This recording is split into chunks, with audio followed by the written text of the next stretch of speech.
Ya, súper. Entonces, oficialmente les doy la bienvenida a este conversatorio llamado Reflexiones Feministas a 50 años del golpe. Nuevamente les doy las gracias a Connie y Hillary por formar parte de este humilde pequeño conversatorio, ¿cierto?, para reflexionar sobre esto. Nos hemos reunido varias veces y cada vez tenemos distintos.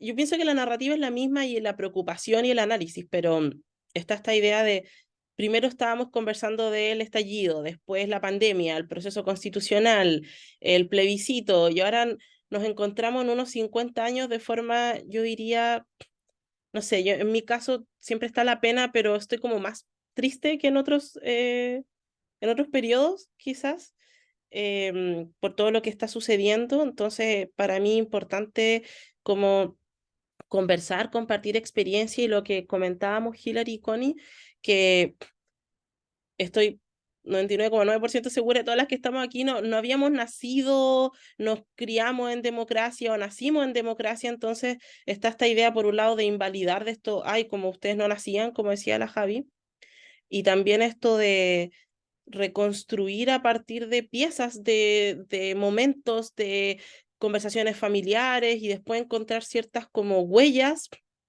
de algo que es tan doloroso. Entonces, la idea es que esto sea un intercambio de experiencias, conversar y que ustedes también desde su espacio también nos puedan comentar cuál es su visión, qué reflexión podemos hacer en este escenario tan complejo. Veía tus tweets, Connie, sobre el tema de las enmiendas y en realidad y todo lo que está pasando es horroroso. Así que sí, en eso estamos. Perdón por empezar de forma tan triste, pero estos espacios también ayudan a reflexionar y pienso que dentro de todo lo triste que sucede, siempre cuando estoy en actividades y comparto con ustedes, me voy con el corazón un poquito más llenito.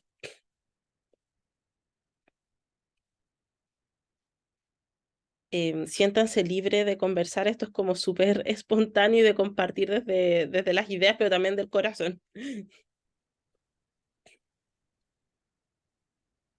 Eh, Voy a partir, supongo, entonces. Sí, Bueno, primero aprovechar de saludar saludarte a ti, saludar a Hilary, saludar a todas las personas presentes. Sobre todo bueno, estamos a puertas de una fecha que es muy importante, así que creo que también es un espacio bien valorable y como bien tú dices, ya se había replicado en otra instancia por el Club de Té a propósito de lo que fue el primer proceso constituyente, pandemia, plebiscito y todo lo que se iba. De alguna manera fue como una espiral de como esperanza que fue decayendo. Yo creo que eso puede, bueno, o una montaña rusa más que una espiral, porque partimos justamente en un contexto donde el plebiscito era algo bastante positivo en su momento, lo que se veía de la Convención Constitucional y después todo lo que se fue dando lamentablemente. Y ahora nos encontramos en un proceso bien complejo, a propósito de algo que mencionaban ahí antes de que yo ingresara respecto a las personas que nacieron en democracia y como las visiones. Efectivamente ahí hay un punto bien importante que en muchas ocasiones se utiliza como para invalidar en relación a lo que son las reflexiones por los 50 años, lo que son las reflexiones propiamente tal, mejor dicho, por lo que fue la dictadura y todo lo que sucedió y la violación de los derechos humanos, justamente como que las personas más jóvenes no tienen como derecho a opinar porque no vieron lo que sucedió. O de alguna manera también las críticas que se hace, por ejemplo, a todas las políticas de justicia transicional durante los 90 que no fueron suficientes y que para otras personas fue, principalmente personajes políticos de la concertación, mencionan que eso es lo único que se podía hacer porque también estaba como el miedo a que existiera nuevamente un golpe. De hecho, justamente en un momento hubo este desconocimiento completo de lo que fue el informe Rético por parte de la Fuerza Armada. Entonces, en ese mismo contexto, como que ese miedo también muy latente, también a que volviera a ocurrir, yo creo que ha estado bien marcado también en relación a cómo hoy en día, cuando hacemos un pequeño análisis de cómo lo que estamos viviendo a 50 años, la verdad es que no hemos avanzado mucho en general, o sea, hay muy pocas sentencias que todavía están dictadas, si bien el Poder Judicial ha ido avanzando, etcétera. Sitios de memoria reconocidos principalmente aquellos que han luchado organizaciones de la sociedad civil. Todavía sigue existiendo Punta de Peuco, la reparación hacia las víctimas de violaciones de derechos humanos durante la dictadura, en verdad, es muy escasa. El PRAIS no llega a todas partes, tiene problemas estructurales bien grandes de presupuesto incluso. Eh, y como garantía de no repetición, bueno, seguimos teniendo básicamente la misma Fuerza Armada y la misma Fuerza de Seguridad Pública, la misma doctrina institucional por parte de esta. Entonces, en general, como primera reflexión, como puntapié inicial, la verdad es que no hemos avanzado casi nada. Yo siento que en general, si hacemos un análisis bien frío y concreto, no hemos avanzado mucho, y creo que hay muchas violaciones de los derechos humanos que también quedaron fuera. A propósito de también lo que creo que en un momento lo mencionamos en otro conversatorio anterior respecto a violaciones de derechos humanos, por ejemplo, que no fueron incorporadas en las distintas comisiones de verdad, especialmente en relación a personas LGTBIQ, en relación a grupos de especial protección, pero también lo que fue, por ejemplo, en la primera comisión, que fue la comisión RETIC, que no hubo un análisis con perspectiva de género y que si bien se incorporó en la comisión Valech a propósito de la prisión política y la tortura, nunca hubo un análisis muy particular en relación a eso. Y creo que hoy día ha estado bien también ahí en el ojo del huracán en la discusión a propósito de las discusiones, o sea, las declaraciones que dio la diputada del Partido Republicano sobre que la violencia sexual era una leyenda urbana y por otro lado, la Corte Suprema confirma justamente la condena en relación a lo que fue el ex centro de detención Venda Sexy y que hace unos días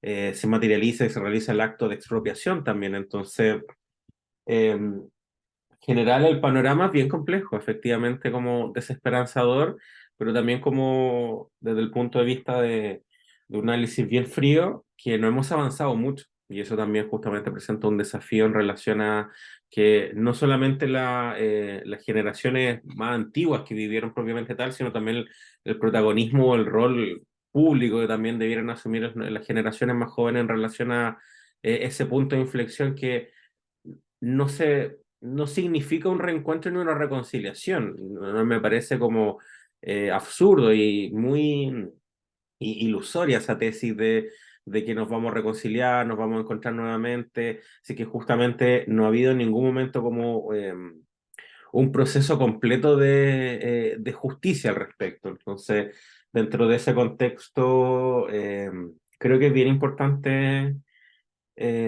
analizar las distintas aristas de lo que estamos viviendo en este momento y sobre todo en un proceso donde están resurgiendo también como postura autoritaria en materia de derechos humanos. Gracias, Connie. Antes de darle la palabra a Hilary, antes que me olvide, quería mencionar algunos datos del Latino Barómetro. Y bueno, dentro de todo el análisis a nivel latinoamericano, pero es importante tenerlo en cuenta que la conclusión es que las personas de mayor edad serían como más democráticas o que apoyarían más la democracia que aquellas personas más jóvenes. Y de hecho, se calcula que entre los jóvenes entre 16 y 25 años, solo el 43% apoya la democracia y de 61 años a más, 55%. Pero tampoco es tan alto. O sea, si uno piensa los porcentajes que tuvo el plebiscito, el sí y el no, y los resultados de la última elección presidencial no distan mucho, entonces coincido mucho con lo que tú estás mencionando. Hillary, aprovecho de saludarte también de nuevo. Hola, Connie. ¿Me escuchan bien? Sí, Ya. Bueno, sí, también muchas gracias por invitarme y saludos así como para Connie y para todas las personas presentes. Em, claro, yo creo que como historiadora igual hay diferentes formas de ver este tema, ¿no? Y también pensándolo de forma como comparativo, o sea, de comparar lo que pasa en Chile también con otros países de la región o incluso dentro del mundo, porque efectivamente igual eh, mientras es verdad, o sea, estoy de acuerdo con Connie que efectivamente podríamos pensar que en comparación con lo que habrían esperado, ¿no? Ciertos grupos de derechos humanos, grupos feministas, a partir del año 90 en adelante, como que hemos avanzado poco, pero también es verdad que en comparación con otros países, tal vez menos Argentina, que es el país que más ha avanzado, ¿no? Y que efectivamente tiene un montón de sitios de memoria y tiene como un reconocimiento mucho mayor en su sistema de educación pública, etcétera.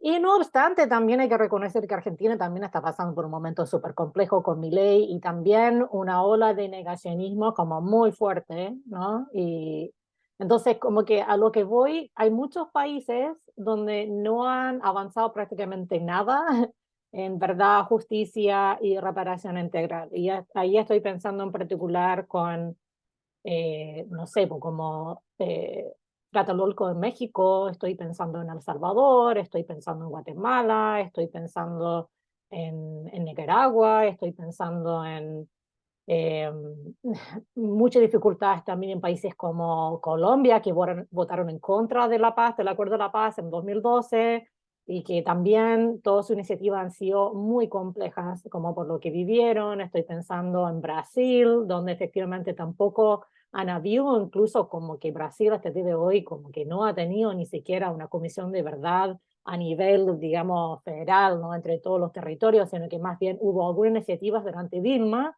a nivel como de cada estado, y hubo un golpe de estado, ¿no? Contra Dilma, y como que hasta ahí nomás llegó, ¿no? Entonces, como que, o también en Uruguay, donde también los avances han sido muy, muy lentos, había una impunidad como muy grande.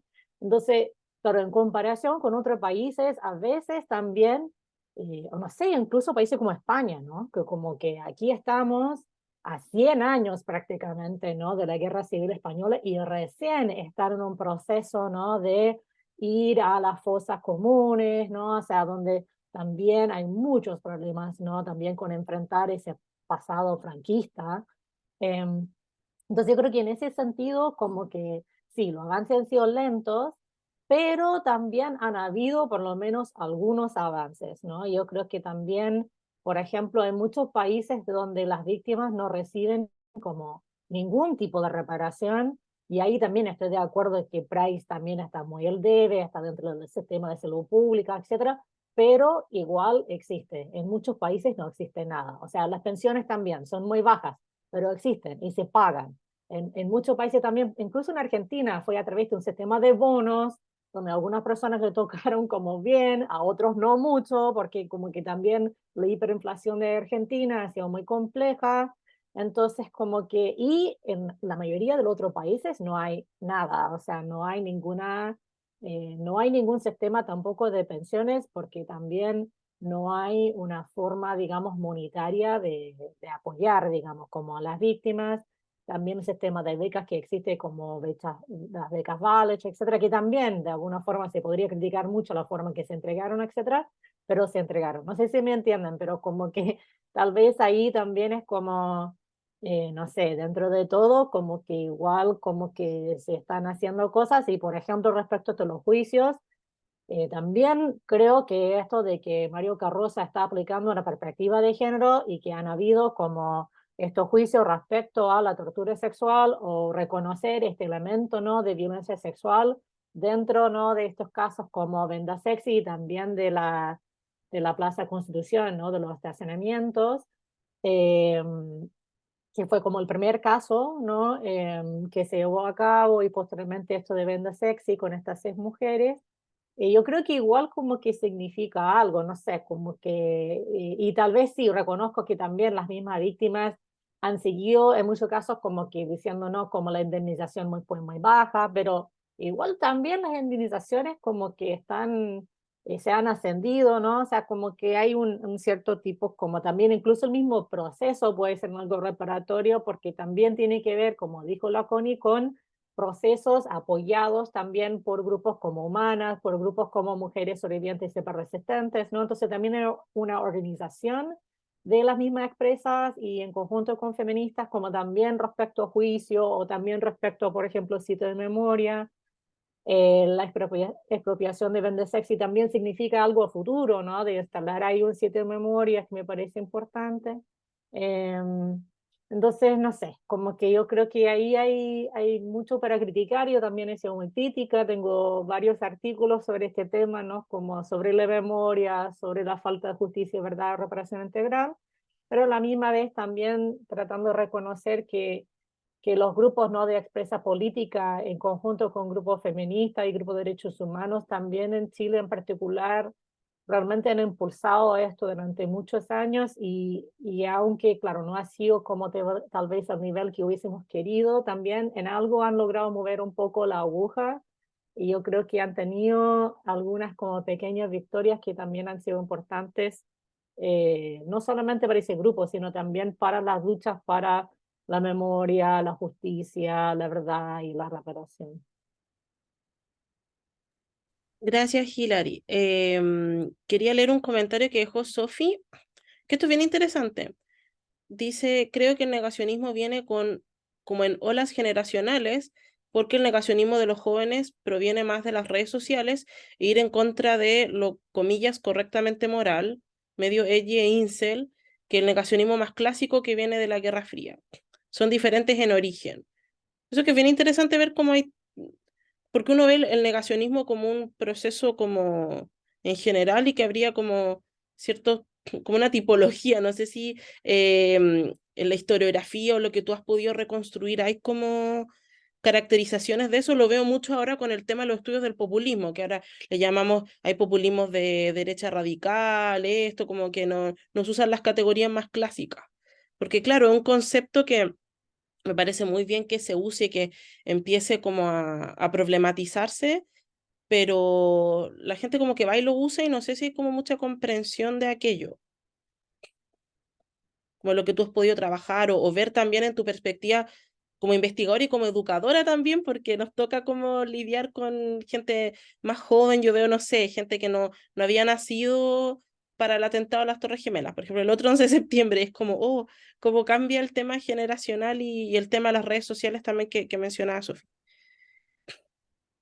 Sí, o sea, yo creo que igual ahí lo que puedo decir desde la historia es que, claro, anteriormente no se hablaba de esto de negacionismo, sino más de lo que se llamaba como revisionismo histórico o como relativismo histórico, y eso tenía que ver con el holocausto, como netamente tal, ¿no? Como que tenía que ver con, como, aunque se hablaba mucho de los avances respecto a Alemania, en particular lo que antes fue Alemania Occidental, ¿no? Porque Alemania estaba dividida durante muchos años y dentro de Alemania Occidental, como que durante los años 60, 70, 80, como que iban implementando, ¿no?, esto de ciertos programas educativos y leyes, etcétera, como para darle como nunca más, ¿no?, a todo lo que había sido esto del holocausto. Pero aún en ese contexto surgieron ciertos como historiadores o voces de ultraderecha argumentando que efectivamente, por ejemplo, que no habían sido 4 millones de judíos o judías asesinadas, ¿no?, en ese contexto. Y eso fue algo que como que en realidad surgió con fuerza, también desde como un antisemitismo, como también arraigado, ¿no?, así como dentro de la cultura y que evidentemente tiene que ver con esto de querer minimizar en realidad como lo que fue el proyecto final, ¿no?, de los nazis, como que en el fondo tratando de decir que no fue para tanto, ¿no? O sea, hay muchos paralelos ahí, ¿no?, respecto a cómo se piensa como la ultraderecha, el fascismo, el nazismo históricamente, desde sectores de derecha que de alguna forma justifican. Acá en Chile, por ejemplo, también hubo estos como nazis como Serrano, este profesor de la UNCE también, que sigue trabajando hasta el día de hoy, ¿no?, que también como justifican el nazismo de diferentes formas, ¿no?, como una filosofía, una ética, no sé, una cuestión histórica, ¿no? Pero en el fondo son justificaciones del nazismo, ¿no? Y de alguna forma siempre tienden a minimizar lo que fue esto, no, como que en realidad no hay evidencia, esto como no, como que los hornos no existieron, ¿no?, las cámaras de gas no existieron, como que no podrían haber matado a tanta gente, ¿no? O sea, como que tienen todos estos argumentos como muy falsos, pero logran convencer a la gente. Ahora, claro, anteriormente era a través de charlas, a través de libros, a través de, ¿no? Como otras formas que no eran las redes sociales. Pero yo creo que en el fondo, como responde un poco a lo mismo, que es esto de cómo de alguna forma tratar de instalar narrativas falsas, ¿no? Con justificaciones que suenan como científicas, pero en realidad también son mentiras, ¿no? Y como que y son personas muy buenas como para argumentar, ¿no? Así como que, y convencen a cierta persona que tal vez como también van con su forma de pensar el mundo, ¿no? Si yo ya estoy como propensa a pensar, ¿no? De una forma como que es como en alineación con la derecha, entonces esto como que me va a convencer más, obviamente, ¿no? Y además también tiende a orientarse mucho más hacia como la juventud, como la idea también es como captar gente que de alguna forma tal vez, pero no tiene como tantas herramientas como para argumentar en contra. Y desde ahí es como, bueno, han habido muchos estudios de cómo ese tipo de lógica también se puede ocupar para captar gente para grupos neonazis, ¿no? Que no es un fenómeno nuevo, sino que ya lleva como muchas décadas. Y algo similar también que ha pasado con Estados Unidos y toda esta gente como racista que reivindica la Confederación, que también lleva muchísimos años, ¿no? Esto de los Ku Klux Klan, o ahora esto, los Proud Boys. O sea, en realidad yo creo que como que tributa hacia lo mismo, ¿no? Y ahí también como que en Estados Unidos, por ejemplo, es el argumento de que la esclavitud no fue tan mala, ¿no? Como que en realidad fue una situación donde poco menos como los amos y las personas esclavizadas vivían como una gran familia, ¿no? Dentro de estas plantaciones y en realidad no era un sistema tan violento, ¿no? Y también es como que justifican ocupando cifras falsas, narrativas falsas, cuestiones que han sido netamente probadas como cuestiones falsas, pero logran igual como captar gente, ¿no? Y tiene que ver también con lo que quieren creer. Ahora yo creo que, claro, esto del negacionismo dentro del contexto de dictaduras latinoamericanas, evidentemente también como ha tenido diferentes soportes y ahora, claro, está como muy desatado en las redes sociales porque plataformas como Twitter, ahora X, ¿no? O Meta, ¿no? De esto es Facebook y Instagram, en realidad no tienen buenos controles o netamente ahora con Elon Musk como que promueven, ¿no? También este tipo como de discursos falsos, ¿no? Como en pos de tener más tráfico dentro de su sitio y también en el fondo porque no les molesta, como que no, o incluso donde podrían estar de acuerdo, como más, ¿no? Como que esto no me molesta, que haya más de esto, porque también viene con mi ideología, ¿no? Como tecno, anarco, bro, que no sé, ¿no? Entonces, que en el fondo tiene mucha creencia de derecha. Entonces, como que yo creo que ahí también, obviamente, se han ocupado otros soportes que también son muy peligrosos, qué sé yo, el WhatsApp, todo lo que se vio con las victorias de Bolsonaro, ¿no? Con esto también las campañas de Trump, de Cast, ahora de Milei, y claro, de convencer a mucha gente de cuestiones que son falsas. Ahora lo más reciente ha sido como incluso en Argentina, donde la gente cree que la dolarización significa que van a empezar a pagar sus sueldos desde pesos al mismo monto en dólares, lo cual es como no tiene ninguna lógica, pero que tiene mucha gente convencida que va a ser así, ¿no? Entonces como que igual es impresionante también cómo logran como aprovechar situaciones y qué es lo que están aprovechando. Yo creo que eso también es algo que hay que hablar, es que también los sistemas de educación pública tampoco han sido buenos, o sea, tanto en Estados Unidos como también en Latinoamérica, hay también un abandono ahí del Estado y eso también es algo que hay que trabajar, ¿no? O donde los mismos estados, como el caso de DeSantis en Florida, han trabajado en contra de informar bien y enseñar bien la historia de, por ejemplo, la Confederación, lo que pasó en la Guerra Civil, la esclavitud, etcétera, ¿no? Entonces, yo creo que ahí es donde estamos actualmente. Estoy de acuerdo que son diferentes como soportes, pero en el fondo yo creo que responden a programas y proyectos de derecha y ultraderecha que ya llevan mucho tiempo. Y eso. Gracias. Y también a quienes están comentando, quería comentar esto y me resonó mucho, después voy a comentar por qué. Nicole dice, no sé cómo lo ven ustedes, pero también me pasa que siento que hay poca educación en materia de derechos humanos. Algunos videos donde le preguntan a la gente de todas las edades en la calle respecto a este mismo tema, existe la idea de que los derechos humanos son, comillas, un discurso, nada más.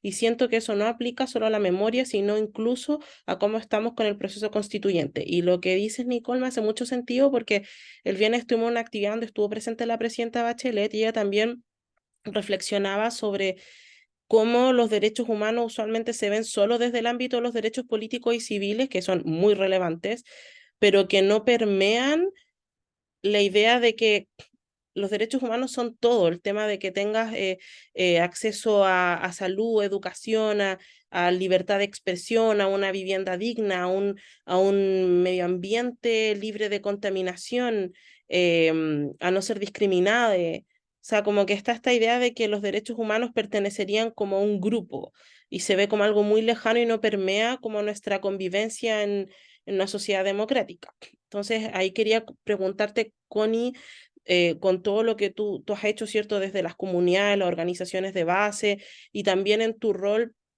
desde hace un tiempo como consejera en el INDH, ¿cómo lo ves en estos distintos espacios, como el tema de los derechos humanos? ¿Cómo se perciben o cómo se abordan en distintos ámbitos en relación a lo que mencionaba Nicole? Yo creo que lamentablemente, yo creo que ha sido por una tendencia quizás de que eh, quizás nunca hemos tenido una cultura fuerte en materia de derechos humanos, que hoy en día vemos que efectivamente hoy día está en riesgo como los discursos y lo que es básicamente como la cultura en derechos humanos, porque no hemos tenido nunca hemos tenido propiamente tal una cultura fuerte. Y en ese sentido yo creo que se vincula bien, de manera bien importante con un aspecto cultural de lo que también tiene que ver justamente con las consecuencias de lo que fue el golpe de Estado cívico-militar, que tiene que ver con la relativización también en algunas ocasiones de lo que fueron las violaciones de los derechos humanos o también de lo que fue justamente la ocurrencia misma, que en sí ya es una violación a derechos humanos básicos de lo que fue justamente el golpe de Estado. Y en ese contexto, durante la década de los 90, durante los 2000 también, yo creo que bien importante en materia de lo que fue también, sobre todo la reconstrucción en materia democrática, etcétera, que desde el punto de vista de la educación, derechos humanos no era algo que se tocara. De hecho, la educación cívica recién se incorporó y después se volvió a impartir, si no me equivoco, durante periodos de la expresidenta Bachelet en relación a lo que fue justamente ámbito de la educación cívica, pero aún en relación a, por ejemplo, historia, lo que ocurrió durante el 73 y todo el periodo del 73 al 90 fueron objetos de casi no, de no abordaje en muchas de las escuelas y en relación a cómo abordar propiamente tal eso. Eh, y en general, los medios de comunicación además, y lo que fue la televisión, también en relación a los derechos humanos, tuvo muy poca información o muy poco conocimiento respecto también a la misma situación y además propiamente tal, eso que mencionas tú que tiene que ver con este derecho de preferente, los padres, educar a su hijo, el mismo argumento de educación sexual integral aplicado de alguna u otra manera también al ámbito de los derechos humanos, de educación cívica, etcétera. Y con esta lógica también que yo creo que por eso mismo digo que es muy cultural, que pasa mucho en las familias, quizás lo vimos particularmente las personas que estamos acá, que dentro del clásico como eslogan que dentro de la mesa no se habla ni de religión ni de política. Y hablar de derechos humanos es hablar de política, pues entonces en la familia nunca se hablaba de esas cosas, nunca se resolvían las diferencias, no se resolvían tampoco em, no se resolvían las discusiones propiamente tal y no se abordaba, era un secreto a voces. Y se transformó en un secreto a voces, yo creo que dentro de la sociedad chilena, si hacemos un análisis, incluso dentro de los programas por mucho tiempo, efectivamente, tampoco hubo representación, como una representación como muy masiva documental, por ejemplo, como visible de lo que ocurrió justamente en el contexto de la dictadura.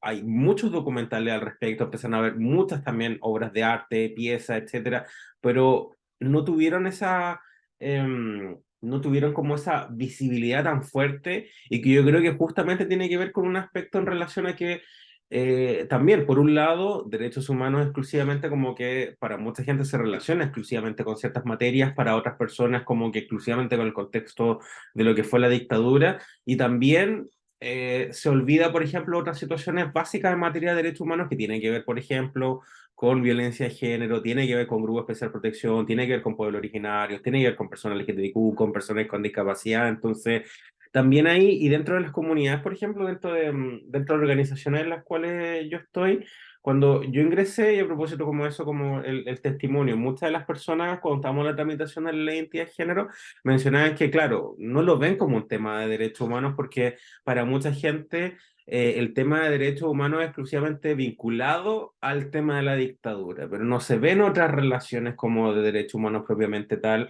como lo que son derechos de reconocimiento y lo que tiene que ver con la igualdad y no discriminación.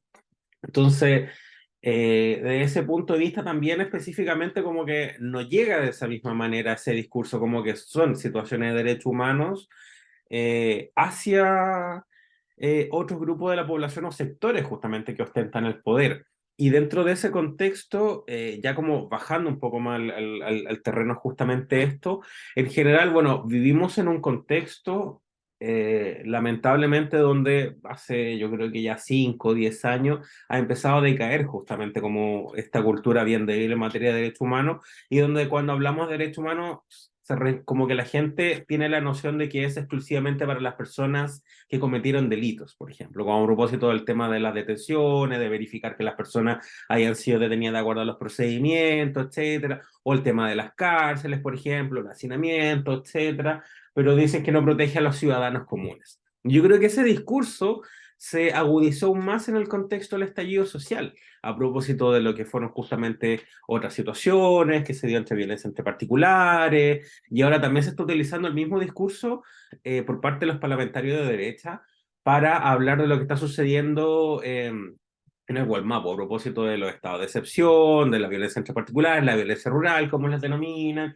y el denominado terrorismo que también le atribuyen esa calificación. Entonces, dentro de ese contexto, eh, específicamente, de hecho, a propósito del trabajo en terreno como del instituto, mucha gente dice que defendemos exclusivamente a los delincuentes, no defendemos a las personas comunes, etcétera.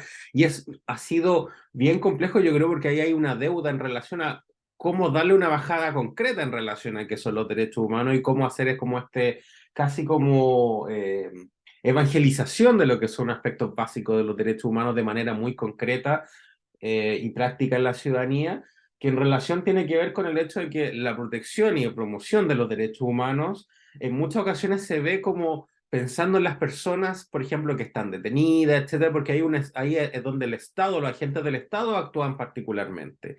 Pero cuando no hay una actuación del Estado, entonces ahí específicamente no estamos hablando de violación de derechos humanos, estamos hablando quizás de delitos, de crímenes, etcétera, pero no de posibles violaciones a los derechos humanos, y eso creo que es algo que no ha podido ser como específicamente como darle esa bajada concreta a propósito de construir esta cultura mucho más fuerte en materia de derechos humanos. Y creo que también ahí ha habido también lamentablemente visiones que son muy conservadora de también hablar de violaciones a los derechos humanos entre personas particulares, a propósito de lo que pasó en el estallido, lo que está pasando también en el Gualmapu y todo el contexto, y eso también relativiza, como que cualquier situación, que una ocurrencia de un crimen, de un delito puede ser una violación de derechos humanos, por más que sea específicamente una transgresión a derechos fundamentales básicos, etcétera, no se puede empezar a equiparar porque si no se empiezan a relativizar y cualquier situación concreta puede ser una violación de derechos humanos,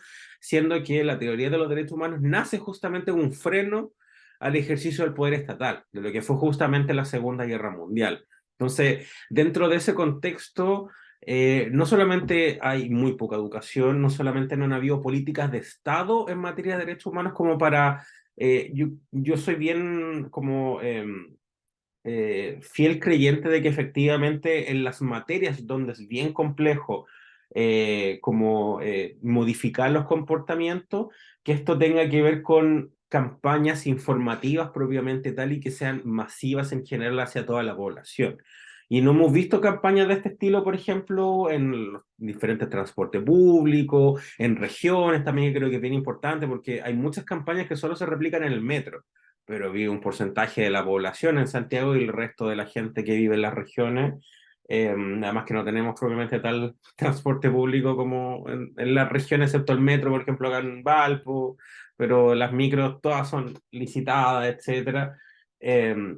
Entonces, en general, no solamente no ha habido estas políticas de memoria, a veces, muchas veces, no, valga la redundancia, no se aborda esto propiamente como en los espacios sociales o los espacios familiares, y por otra parte, no hay una difusión en relación a lo que significa propiamente tal los derechos humanos hacia todos los sectores. Las mismas municipalidades, los gobiernos regionales, todo el organigrama del Estado trabaja en materia de derechos humanos, por más que quizás no lo ven de esa manera, pero hay un ejercicio concreto. Las municipalidades cuando trabajan en, por ejemplo, incluso en el aseo y ornato, que algo como, es como una cosa súper común, siempre tiene que ver con salud pública, también tiene que ver con un derecho humano, que tiene que ver con el derecho a un medio ambiente sano, libre de contaminación, también cuando trabajan en ciertas materias, por ejemplo, relacionadas con la cultura, los derechos humanos, también los derechos humanos son culturales, entonces dentro de ese ámbito creo que ha faltado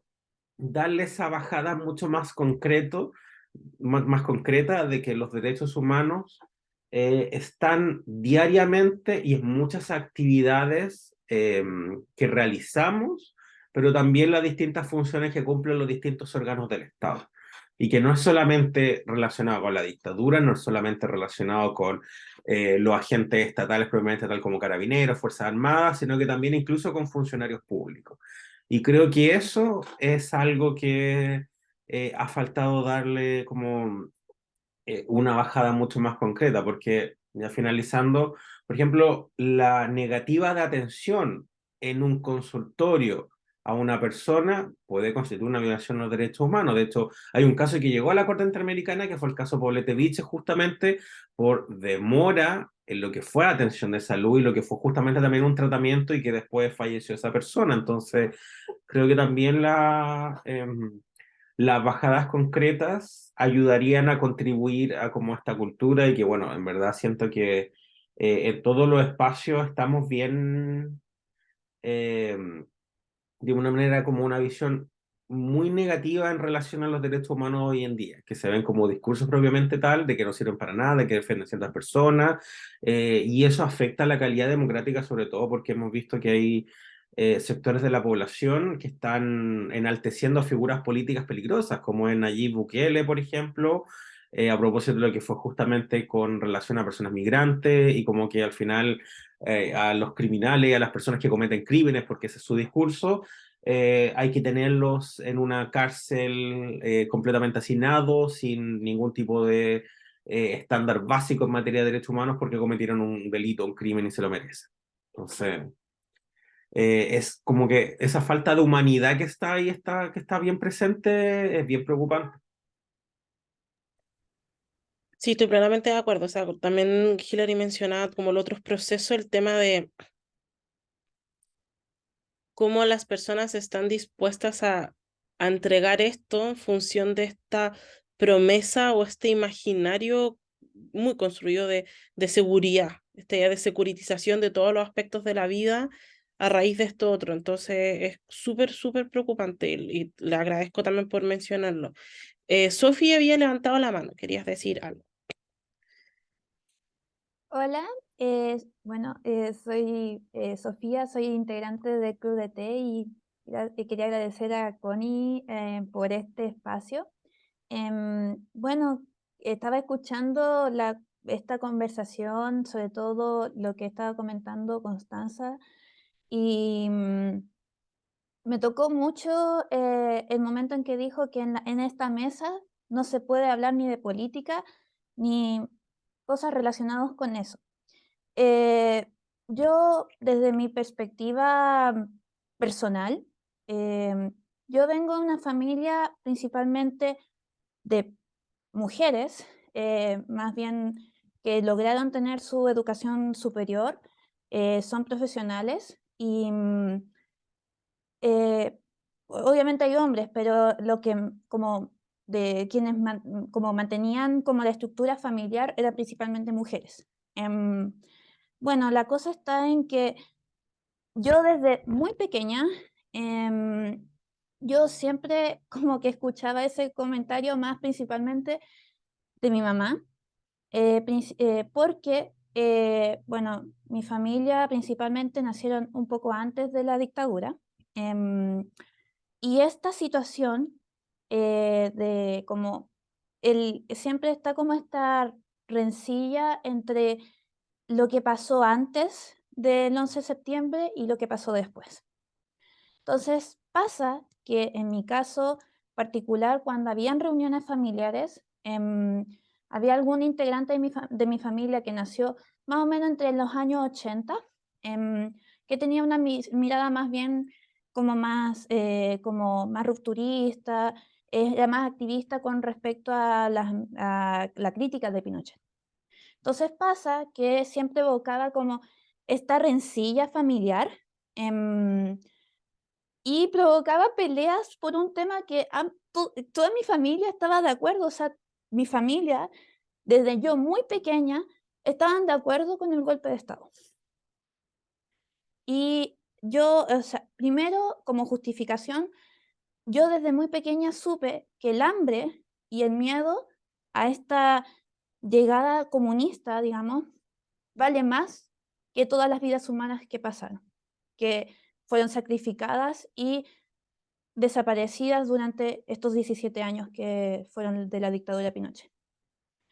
Es súper doloroso decir esto en lo particular porque,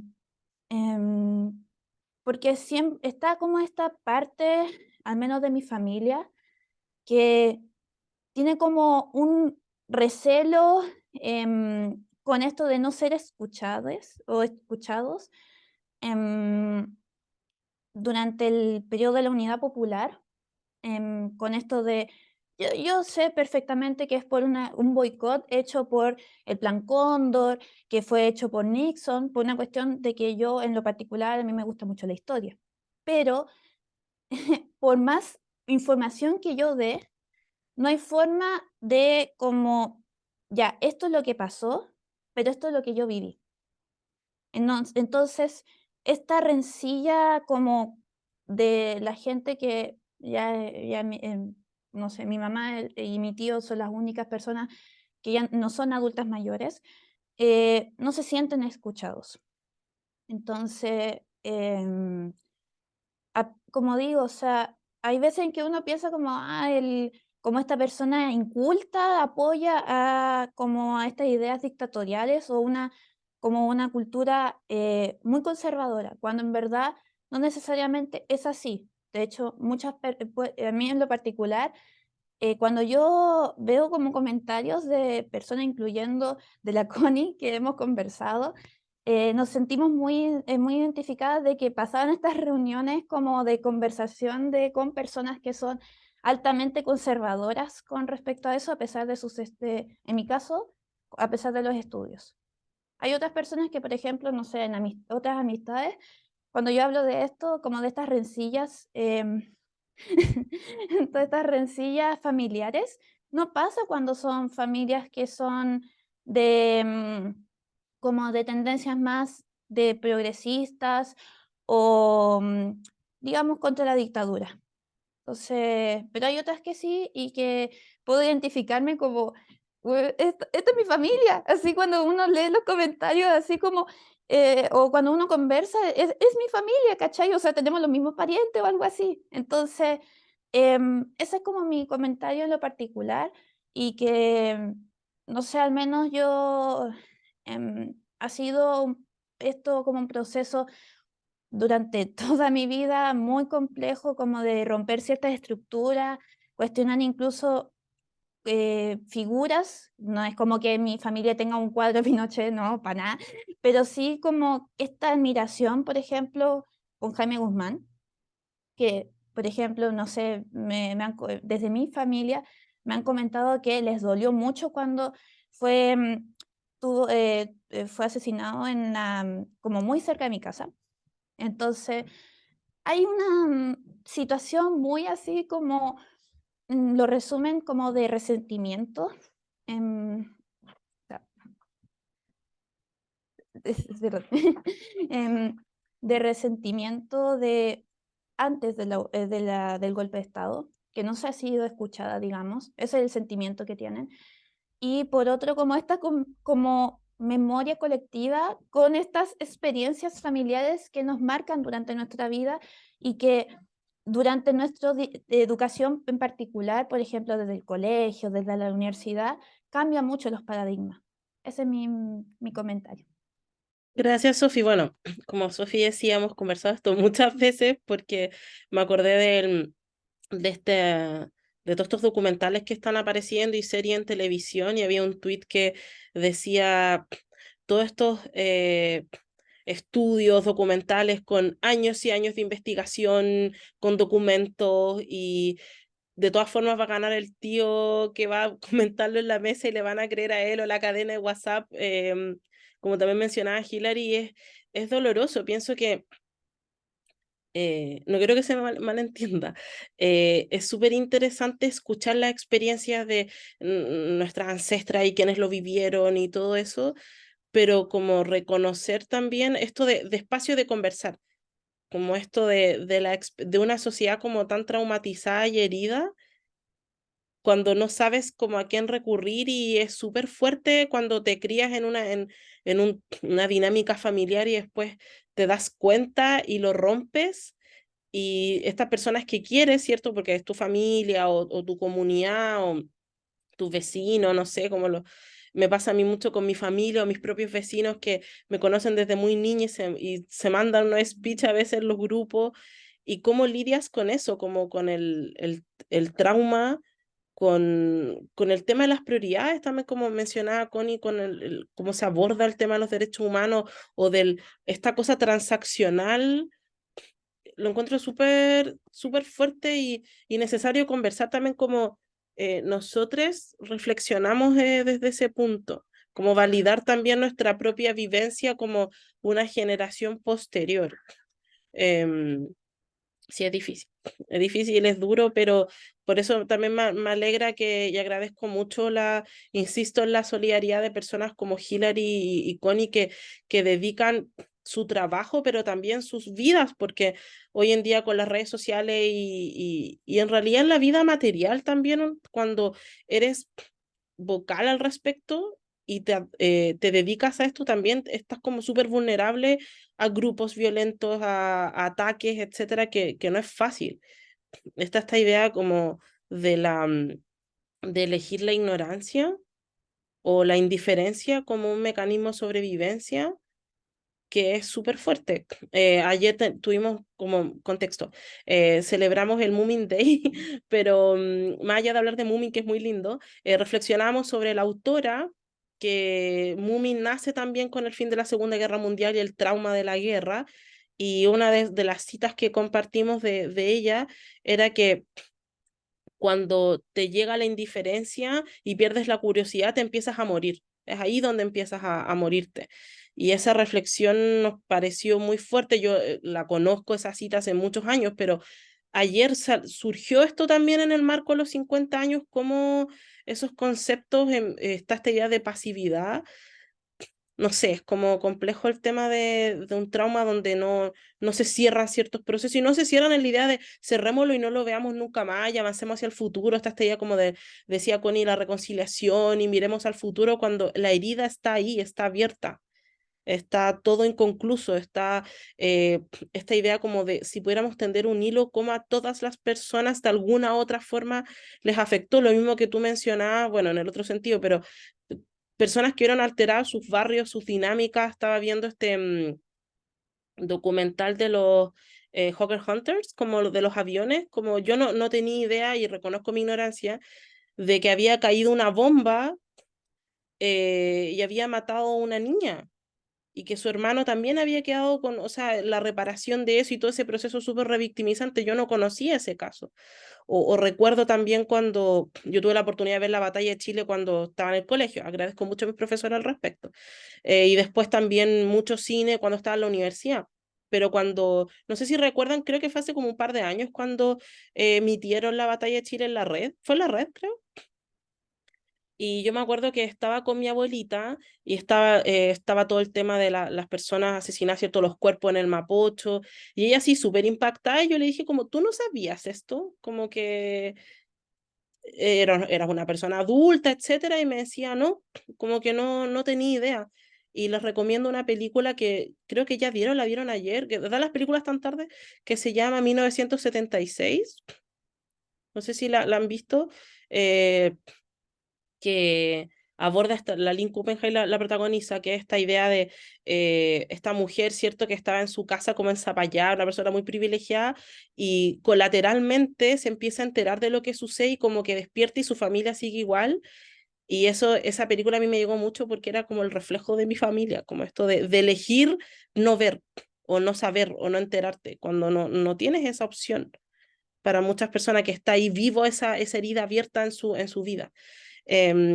Voy a leer el comentario de Cata para que podamos seguir conversando. Bien, Cata dice, mi experiencia ha sido desde siempre ser consciente de lo que fue el golpe, porque mis papás lo vivieron muy de cerca. Mis papás tenían 18 años en el 73, ambos estaban en la universidad. En mi mesa y reuniones siempre se habló de política. Mis tíos y mi papá fueron súper activos políticamente. Mi papá realizaba activismo a través del arte gráfico por la Unidad Popular. Varias veces fue detenido. Mi mamá no militaba, no se involucraba en política, pero bastó con que pololeara un par de meses con un comunista para que la vetaran 10 años de la universidad. Escuchar todo esto siempre me hizo ser súper atenta políticamente, abierta políticamente, perdón. Mis papás siempre me dijeron que la democracia debe ser protegida. Siento que para mí el estallido social fue en parte algo que creí que sería una respuesta y una calma frente a lo que a lo que mis papás vinieron en busca de un país más justo. Por lo mismo me bajonea mucho lo que está pasando en el país. Hay mucha indiferencia, falta de lucha colectiva. Aún seguiré en busca de un país que sea más justo para todos. Por lo mismo, creo que hay que seguir hablando de estos temas. Y Sophie también mencionó, siento que más odio al régimen por esta manipulación emocional y amenaza a la manifestación de otros pensamientos políticos hacia las personas que sufrieron por este boicot de Estados Unidos porque no les hace abrirse a la realidad a pesar que han pasado años. Y acabo de ver en Twitter una persona que comentó que la bancada republicana envió un oficio a las universidades públicas para informar todas las actividades conmemorativas de los 50 años y me recordó también estas mismas personas que mandaron otro oficio para dar los nombres de personas, ¿cierto? Profesoras, profesores que adoctrinaban con ideología de género. O sea, ese es como el nivel en el que estamos. Lo acabo de ver ese tweet, no sé si tuvieron la oportunidad de revisarlo a partir de lo que decían ustedes, como esto de que lo harían de nuevo, eso quiero decir. Connie, Hilary, si les gustaría comentar algo.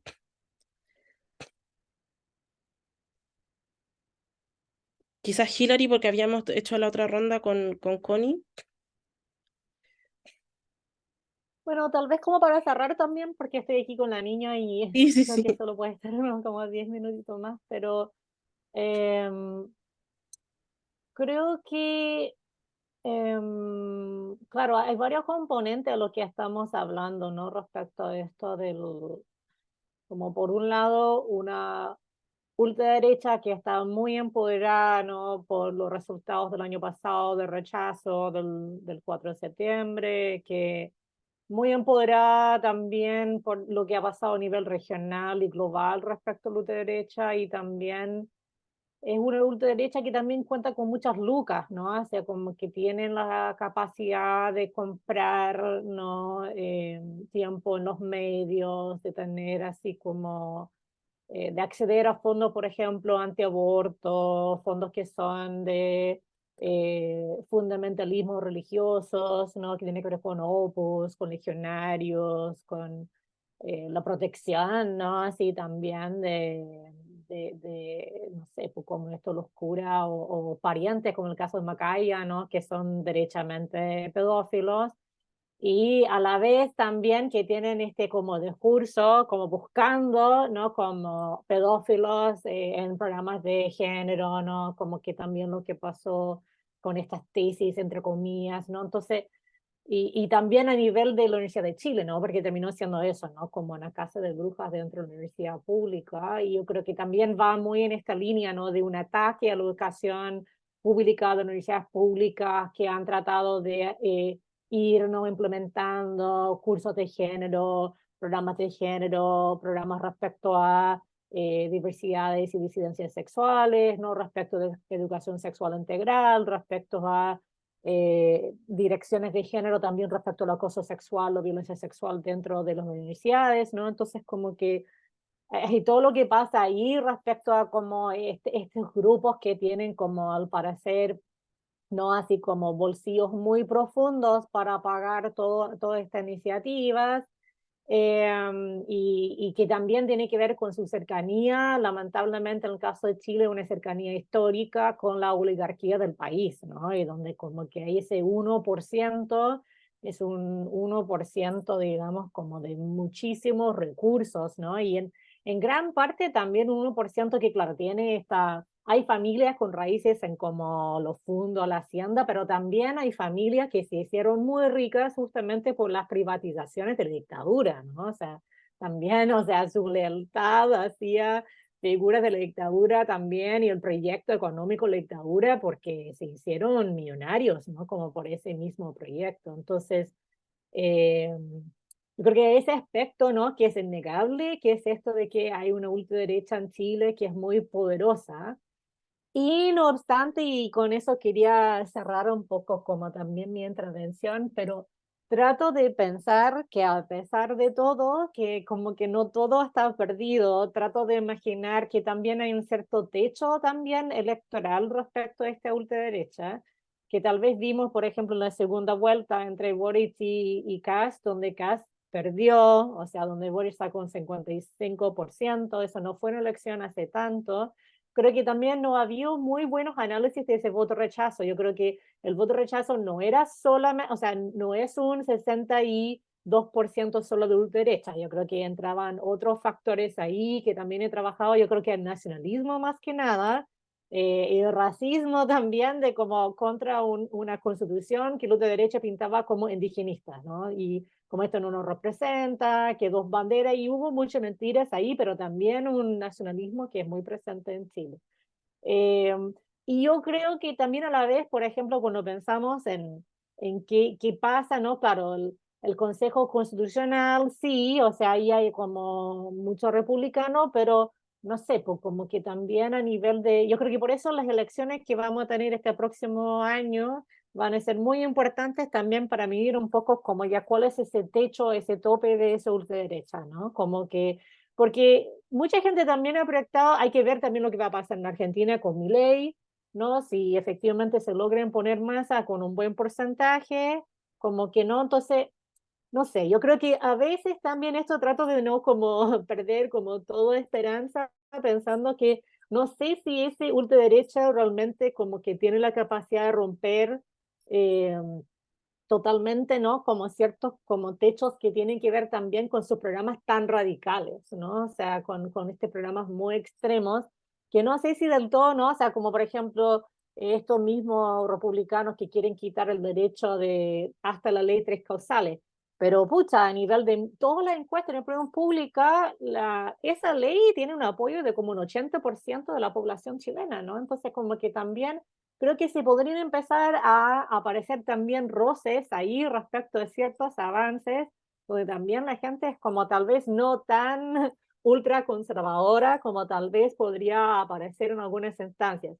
Por ejemplo, ahora también en las elecciones de la FECH, por ejemplo, como que la lista que era ultraderecha sacó 800 votos, o sea, y era una lista también como muy de ese perfil cast, muy de ese perfil republicano, ¿no? Entonces, no sé, como que hay que ir viendo. Yo creo que sí estamos en esos momentos complejos, pero a la vez tratando de no perder toda esperanza como historiadora feminista, y también reconociendo que también a veces esto de la ultraderecha, y como que también a veces hay un elemento como cíclico, como que respecto a lo que pasó con el estallido, y también como la gente interpreta un poco ese legado también del estallido. Bueno, no sé, no tengo tiempo para elaborar tanto más, pero eso, no sé, tratando de no perder toda esperanza, básicamente, cuando corto, ¿no? Así respecto a la situación donde estamos actualmente. Gracias, Hilary. Bueno, como ya nos quedan poquitos minutos y ya todos tenemos cosas que hacer, y también te agradezco, Hilary, porque sé que el tema de los cuidados es importante y que también es un tema de derechos humanos que hay que discutirlo. Em, ¿Cómo podemos, para ir cerrando con el tema del título de esta conversación, cómo hacer una reflexión feminista por el tema de los 50 años? ¿Cómo llegar a algo? ¿Cómo ven ustedes qué lectura, qué podríamos hacer? Yo sé que la sociedad civil está haciendo todo el tiempo, ahí falta un tema más sistémico, ¿cierto? Pero ¿qué visión tienen ustedes para abordarlo de alguna manera, como para poder irnos con un poquito de energía, ¿cierto? Con un poquito de esperanza, ¿cierto? Y de valorar también estos espacios y el rol de la sociedad civil en estos ámbitos, porque cada vez que veo todos estos intentos de conmemoraciones, placas, etcétera, que son muy valiosas, está esta idea de, ¿por qué siguen gastando plata en eso? ¿Cuándo se van a dedicar a gobernar? Que están como pura haciendo show, como que no es importante, y cómo desde los espacios feministas disidentes podemos instalar esa reflexión o contribuir o así como para ir concluyendo. Connie, Yo creo que en ese sentido, pensando de los espacios y las organizaciones sociales propiamente tal, yo creo que el gran desafío tiene que ver con llegar a espacios y eso es algo que lo habíamos discutido también en muchas ocasiones, que tiene que ver con llegar a espacios donde no hemos llegado y poder también generar estos nuevos vínculos en relación a la importancia en materia de derechos humanos y visibilizar también que todo lo que hacemos tiene que ver con derechos humanos propiamente tal y que también incluso actos tan simples como lo que es, por ejemplo, colocar una placa o simplemente como señalar que tal sitio, siempre escucho que no pueda ser reconocido formalmente todavía, pero que es un sitio de memoria, tiene un acto de reparación súper importante. Creo que a través de eso es algo que tenemos que hacer también, que tiene que ver de nuevo con este proceso de acercar a más personas, que tiene que ver también con lograr esta modificación de patrones de comportamiento que en gran parte yo creo que obedecen justamente a estos prejuicios, que es lo que había mencionado anteriormente, que es quedarse con las noticias falsas, con las cadenas WhatsApp, con lo que dijeron en Facebook, con lo que señalaron en Twitter, y creo que ahí tenemos yo creo que un rol bien importante es lo que tiene que ver todo eso. Yo creo que en relación a eso también la intervención de los espacios públicos eh, con manifestaciones, con lo que tiene que ver también con piezas artísticas y también con performance, exposiciones, que llamen también a la reflexión son súper importantes justamente para poder provocar eso también en la ciudadanía. Creo que en general también tenemos que hacernos cargo que gran parte de la población no lee las noticias, no tiene quizás instalada una aplicación de como para ver de alguna u otra manera como una gran cantidad de diversidad de noticias, a pesar de que el algoritmo, por ejemplo, Twitter o X es horrible en muchas ocasiones, pero principalmente tienen o WhatsApp o tienen Facebook si es que, y cuando se informan lo hacen principalmente a través de los matinales, quizás por los horarios o simplemente no ven televisión, entonces la mayor cantidad de información que reciben son compañeros o compañeras de trabajo, también incluso personas cercanas que reproducen también esta falta de información, entonces creo que gran parte de la población quizás no maneja la misma información en muchas ocasiones que todas las personas y que también, más que ese rol de como educar, que creo que es súper importante al respecto, como no tener esa actitud tan paternalista y tan como, ¿cómo decirlo? Condescendiente también, que como pobre persona que no sabe, etcétera, eso también genera un rechazo muy fuerte en general también hacia la población, o sea, ¿por qué me vienen a enseñar a esta persona, etcétera? Como creo que eso también es súper importante por lo mismo construir esos canales de diálogo donde también hay un intercambio en general. Creo que en gran parte de esto también tiene que ver con facetas muy emotivas en relación a cómo las personas pronuncian respecto a ciertas materias, como algo que mencionaba también Sofía respecto, por ejemplo, lo que mencionaba sobre su familia, que en muchas ocasiones las personas, cuando justifican algún hecho en particular, lo hacen desde la emocionalidad o desde lo que pasaron propiamente tal. También he escuchado muchos relatos de personas que fueron opositoras después a lo que fue el gobierno democrático de Salvador Allende en relación a que pasamos hambre, no teníamos para comprar, etcétera, y como de alguna u otra forma que vino la salvación y que ya estuvo mal lo que pasó, las violaciones de derechos humanos, pero se arregló la situación de la economía, sin perjuicio que las estadísticas señalan que efectivamente no se arregló la situación económica y tuvimos incluso bastantes crisis económicas al respecto. Entonces, dentro de ese contexto, creo que eso, abrir más espacios de esa naturaleza, creo que puede contribuir harto a como generar mejores canales. Ahora, claro, hay personas que no van a estar dispuestas a participar como llegamos a otras personas. Yo creo que ahí hay que idear siempre distintas estrategias, pero por lo mismo creo que hoy en día dentro de las organizaciones, dentro de lo que son los distintos, como también la junta de vecinos, etcétera, como que creo que lo más importante que se puede hacer tiene que ver con eso, como con eh, hacer es como intentar llegar a más espacios, como de vincular la situación en general, no solamente en este contexto de 50 años, sino en lo que estamos viendo, como de alguna u otra manera también permitir eh, que más personas tengan más herramientas para la participación democrática, que creo que eso es el foco principal que en general las organizaciones tienen que entregar en muchas ocasiones, más que como dar esta bajada, como todo esto, como la bajada concreta de como casi como de nuevo, con esta manera bien paternalista, como que entregar las herramientas democráticas para que más personas también puedan participar o sientan que puedan participar libremente también y puedan también hacer esta diferencia entre las noticias que no son falsas, las noticias que son falsas, y creo que eso también es algo súper importante que creo que ahí donde las escuelas o la educación ha ido fracasando. En general no hay una formación de ciudadanos y ciudadanas, por así decirlo.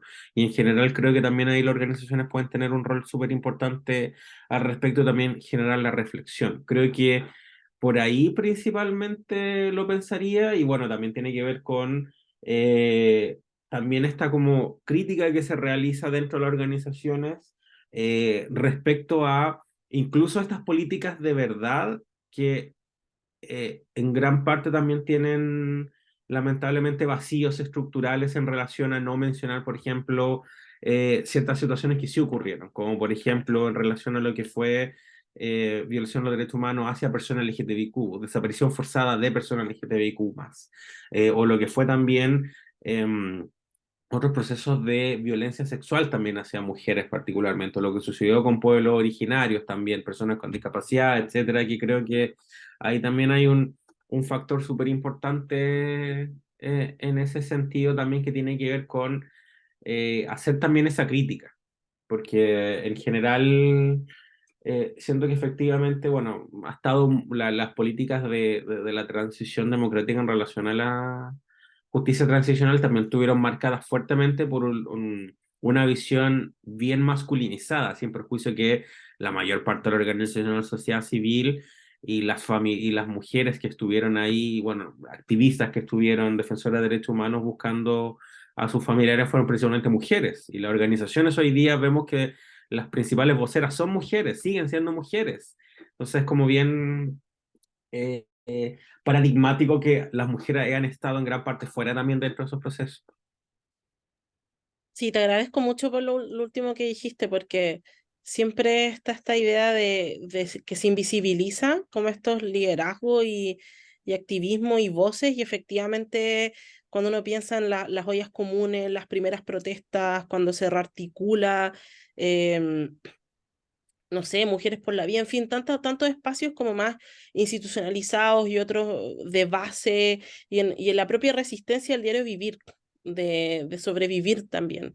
Y es importante también conocer esos nombres, no olvidarlo y reconocer también ese legado y también trabajarlo. Así que les agradezco nuevamente, ya estamos en el tiempo. De verdad ha sido como siempre un gusto contar con ustedes, conversar. Sé que podríamos estar todo un día tomando tecito y conversando y discutiendo, y aprovecho de darles un abracito virtual también a todas, todos, todes quienes participaron. Esto va a estar en YouTube para que puedan compartirlo. También les recomiendo que puedan seguir a Connie y Hilary, también seguirla no solamente su opinión en redes sociales, que siempre son súper constructivas y valiosas, pero también en su producción, en lo que hacen, en sus publicaciones. Pienso que es necesario también el apoyo que entre nosotras, que eso es súper, no sé, pienso que eso es como, ahí está el qué del asunto, eso es como lo que me da esperanza, y les agradezco siempre por estar y el apoyo. Pienso que lo que hacen es increíble, es maravilloso, y también a todas las personas de nuestra comunidad que se conectaron, que difundieron la actividad y que están constantemente dándole vida al Club de Té. Así que les mando un besito enorme, un abrazo, cuídense mucho. Vamos a estar compartiendo contenido en esta semana.